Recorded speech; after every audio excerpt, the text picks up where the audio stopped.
Hello and welcome to the 741 channel. Thank you for stopping by. Today we're going to take a look at this WEN model 4210 drill press that I ordered from Home Depot. So first up, I'll leave a link to the product page down in the description.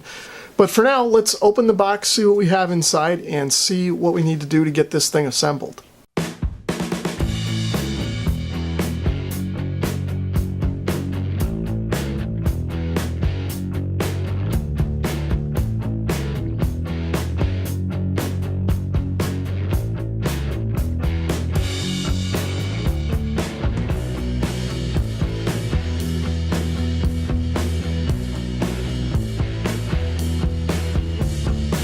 Okay, so as you saw, I've got everything unpacked and we're ready for assembly.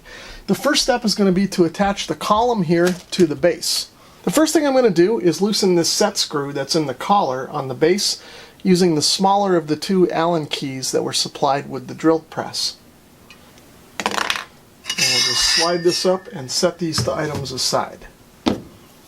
So next up, I'm going to take the column and I'm going to bring this over and put it on the base so that the holes that are in the base of the column line up to the holes that are in the drill press base. Next up, I'm going to install these hex head bolts and put them through the holes in the column base into the drill press base.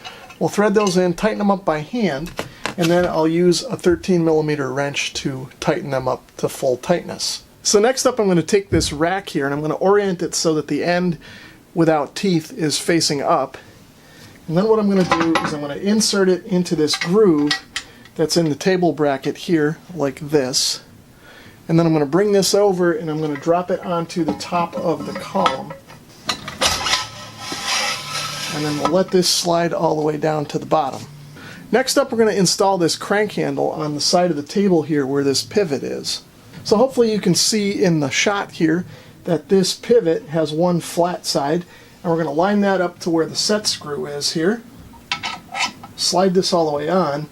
And then I'm going to use the larger of the two Allen keys and tighten up the set screw. Next up, I'm going to install this collar. And you can see that it's got a tapered end and a non-tapered end. We're going to orient this so that the tapered end goes down over the column and engages with that tapered end of the top of the rack here.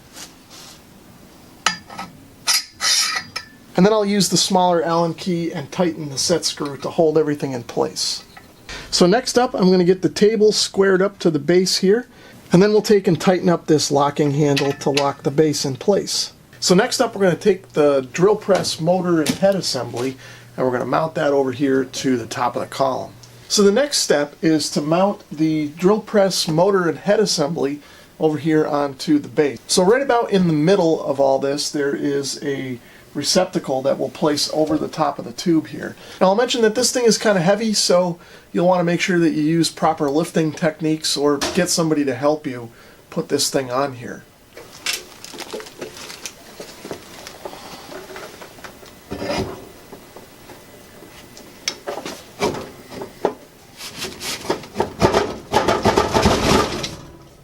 So now that I've got the head assembly onto the base, I'm going to kind of square it up. And then there's a set screw over here on the side that I'm going to tighten up with the larger of the two hex wrenches that were supplied. So next up, I'm going to install the 3 feed handles into the threaded holes on this hub. So these speed handles also have some flats on here so that you can get a 6mm wrench on there and snug them up to the hub. So the next step is to install the chuck onto the end of the spindle here. Now the way this works is it is sort of a tapered friction fit ordeal, similar to a ball joint on a car. So this thing is covered in a light coating of oil to protect it during shipping so it doesn't rust. The first thing that I'm going to need to do is remove that light coating of oil using some sort of a solvent to make sure that the inside of that taper is nice and clean and dry. So I've removed all of the oil from the inside taper of the chuck, as well as the surface of the spindle over here. And I've also recessed the jaws of the chuck here all the way in so they're not sticking out of the bottom.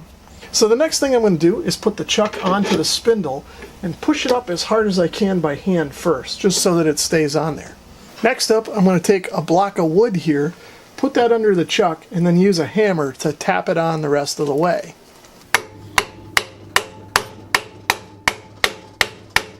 So the next thing I'm going to do before I plug the drill press in and give it a try is to install these AAA batteries to run the laser pointer. To install the batteries, I'm just going to squeeze this tab that's under the LED switch, and this cover will just pop off and kind of slide out of the way, and you can see there's a battery compartment there behind it. With the batteries in, you can see if I flip the switch, the laser marks come on down on the table. Okay, so at this point the drill press is more or less assembled. So before I get started with setup and final adjustment, let's go through some of the features on this unit. So first up we have the base here. This is a nice solid base, and this is set up so that it's got some slides in here so that you can mount it to a table with some bolts and kind of slide it into place, but then if you want to move it, you can loosen the bolts a little bit and then just slide it up out of these keyhole slots. Next up, of course, we have the adjustable table, which we've kind of looked at during the assembly process. There's a lock lever on the back that locks it into place or loosens it, and once you loosen it, you use the crank handle to kind of move it up and down wherever you need to. And of course it also swivels side to side if you need to position it. In addition to swiveling side to side, the table will also tilt, and back here just out of the camera view right now, there is an indicator to let you know what angle the table is at. We'll cover that in more detail later on in the video. Next up, of course, we have the drill chuck, and this can handle up to a 1/2 inch drill bit. Over here, of course, we have the feed handle, and this, of course, plunges the spindle down into the workpiece. And then over here we have an adjustable collar so that you can adjust the depth of travel of the feed. Further up on the unit we have the safety switch here. If this yellow key is removed, the unit can't be turned on, and once this is in place, then the switch can be activated and the unit can be turned on. The speed on this unit is controlled by varying this belt and pulley system. The label that's on the cover here shows you how to adjust for various RPMs by moving the belt from one pulley to the next. And we'll cover that in a little more detail later on in the video as well. So just for quick reference, here's a look at the back of the unit. This, of course, being the motor.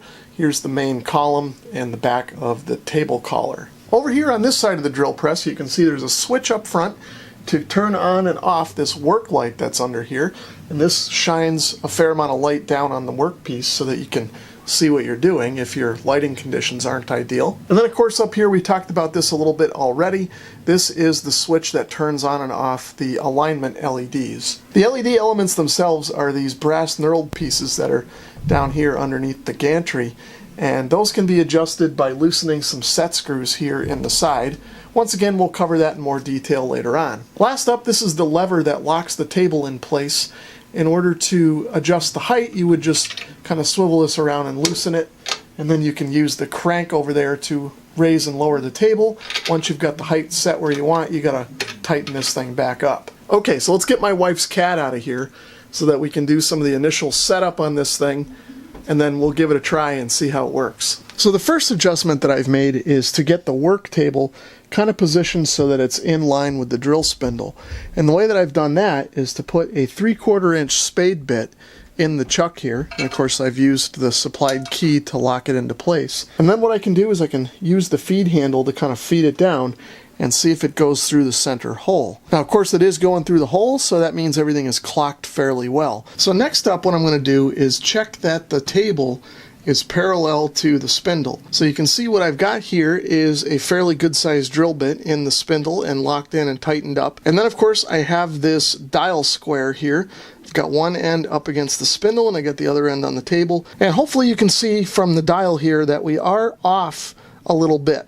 So what I'm going to do is loosen up the adjuster and pivot the table. So it's probably not visible in the camera, but down here just below the table is a bolt that can be loosened up to adjust the tilt of this table. So I'm going to use this 19mm socket and I'm going to loosen that up. So as you can see by the dial, we should now be pretty much perpendicular and we can move on to the next adjustment. So we're just about ready to drill our first test hole. And that's a hole that I'm going to use to align the laser pointers that are back here. So I've got a scrap piece of wood here clamped to the table. I've got the speed set to 1700 RPM, which is the factory default and should be good enough for this. I've got the table raised up to where I need it. And I've also adjusted the collar here so that the drill press will go down to its maximum depth.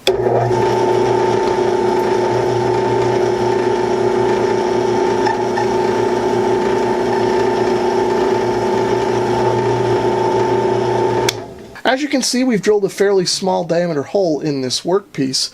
So now what I'm going to do is switch on the laser pointers and align the point where they cross at the center of this hole. I'll turn this light off up here so that you guys can see this a little bit better. So now what I'll do is I'll take this 3mm Allen key that was supplied with the unit, and I'll loosen up these set screws. There's one on each side for each of the two laser. So now I'll just spin the knurled brass rings that contain the LED elements so they cross right at the center point of the hole. Okay, so that looks pretty aligned to that center hole. So I'll lock the set screws down and we should be good to go. So I'm going to remove this small drill bit. We'll put a bigger one in and drill another hole in this piece of scrap. See what it looks like.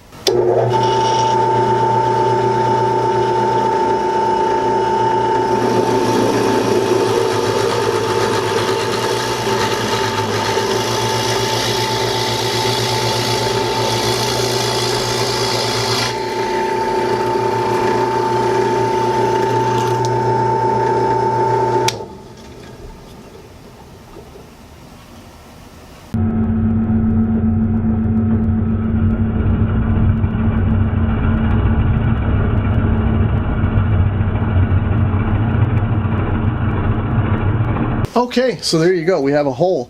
Now one thing I almost forgot was to show the work light that's back here.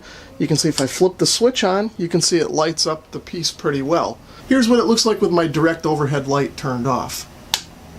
So here's the hole in the test piece. Now I don't really have any way to check the perpendicularity of this, but it looks pretty good to the naked eye, so I think we're good to go. So next up, let's take a look at how to change the speeds on the drill press. The first thing that I've done is unplugged the drill press from the mains so that there's no possibility that the thing can be energized while I'm in here fooling around with it. So next up, I'm going to open up the top cover. The next thing that I'm going to do is loosen up this thumb screw that's down here near the motor. And then what I'm going to do is I'm going to kind of pull on this tab that's attached to the back of the motor, and you can see it pushes against this set screw that has a spring on it. And what that does is it sort of moves this pulley out of the way and loosens the tension on the belt. So what I think I'm going to do is I'm going to move the belt up so that it goes to its highest setting. So the next thing I'm going to do is sort of walk the belt up the pulleys here, and I've got the belt on the spindle pulley on the smallest one. So now what I'll do is I'll walk this up the pulley stack so it's on the biggest one on the motor side. I think that's all squared up and aligned, and what that should do is give us 3100 RPM according to the chart back here. So now what I'm going to do is I'm going to push the motor back and put the tension back on the belt here. Now once that feels like it's good and tight, I'll lock this thumb screw back into place. So now we'll close the cover and we'll fire it up and see what it looks like.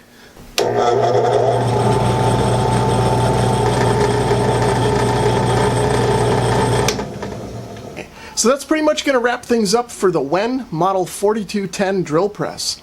If you want to learn more about this drill press, I'll have a link to the product page in the description below. I'm sure I'll be putting this thing to good use soon, so stay tuned to see it in some upcoming videos. If you enjoyed this video, please give it a thumbs up. And if you'd like to leave a comment or subscribe, feel free to do that as well. And if you'd like to support my channel in another way, please consider visiting my Amazon store, which you'll find a link to in the description below. Thanks for watching.